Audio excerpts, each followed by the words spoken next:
Vendredi 19 juillet, bienvenue dans ce nouveau Duplex Bourse et comme d'habitude, nous filons tout droit dans la salle des marchés de Bourse Direct et aujourd'hui, c'est Jean Amar qui est avec nous. Bonjour Jean.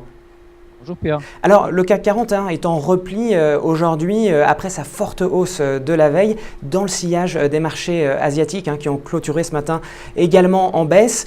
On n'a pas grand-chose à attendre d'un point de vue macroéconomique. Alors qu'est-ce qui va faire bouger les marchés cet après-midi, Jean ? Écoutez, pour l'instant, c'est vrai qu'il y a un petit repli, le marché consolide.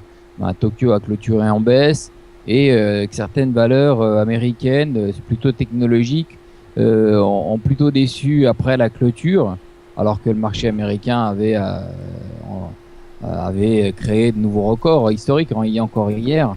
Donc vous savez, ça monte en crabe et ça monte toujours.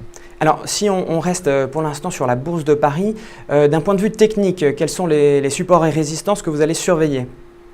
Donc, malgré le repli de ce matin, la tendance reste positive au-dessus de 3875 et surtout 3890. Les prochaines résistances à surveiller sont 3940 et 3980. Alors, on le disait, le CAC est en repli, notamment en raison de baisse de grosses capitalisations, comme AXA. Le G20, hier, un comité du G20 a établi une liste d'assureurs qui étaient susceptibles d'entraîner un risque systémique. Pouvez-vous nous raconter un peu plus de choses sur ce dossier et la répercussion sur un groupe comme AXA ? Voilà, donc AXA, c'est le numéro 1 mondial de l'assurance vie. Effectivement, AXA figure parmi la liste des 9 groupes d'assurance vie systémiques qui devront renforcer leurs fonds propres d'ici 2019. Le ratio Solvency 3 d'AXA est bon, il est à 183%.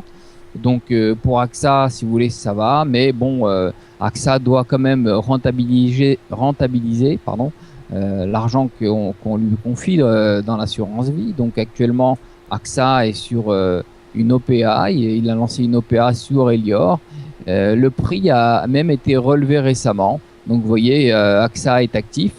Le titre a quand même gagné 22% en 2013 et 61% sur un an. Donc le titre se porte bien. Bon, pour moi, en tout cas pour nous, il n'y a pas trop d'inquiétude concernant le titre AXA. Donc petite correction, mais pas du tout d'inquiétude sur le long terme sur ce titre. Alors on passe dans un autre secteur, peut-être un peu plus fun, puisque on va sur le secteur des jeux vidéo. L'éditeur français Ubisoft a annoncé hier un chiffre d'affaires en repli de 42,2%. Le titre est sanctionné aujourd'hui, c'est vraiment ça qui explique la sanction, c'est cette baisse de chiffre d'affaires ? Oui, donc c'est une valeur cyclique, il ne faut pas l'oublier. Donc elle est sanctionnée, oui et non, parce que bon, on sait, 42% de baisse. À l'année dernière, la valeur avait sorti un jeu. Donc comparé à l'année dernière, c'est sûr qu'il y a une baisse. Si la valeur avait sorti un jeu, au deuxième trimestre, il n'y aurait pas eu cette différence. Donc le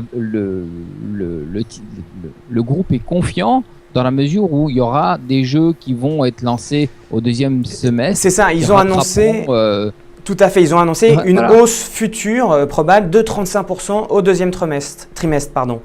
Donc c'est lié à la sortie d'un nouveau jeu, ce que vous nous disiez. C'est exactement, c'est une valeur cyclique et c'est lié au jeu sorti, forcément. Donc sur 2013, le groupe reste optimiste. Faut voir que quand même on surveille ce type de valeur. Le titre a gagné 46% en 2013 et 123% sur un an, vous vous rendez compte. Donc forcément, quand un titre monte autant, on la surveille de près. Bon, là, c'est pas une sanction, c'est juste une petite consolidation, une correction sur la nouvelle. Les gens ne comprennent pas forcément bien ce qui s'est passé. Si on lit le titre, baisse de 42%, c'est sûr que ça fait peur. Donc on peut continuer à faire de belles affaires sur ce titre et il faut peut-être suivre effectivement le calendrier des sorties des jeux. Oui. Alors à Wall Street maintenant, on a terminé sur de nouveaux records. En revanche, en fin de séance, des grosses valeurs technologiques ont déçu Microsoft et Google. Alors est-ce qu'on peut s'attendre à un retournement de tendance aujourd'hui, Jean ?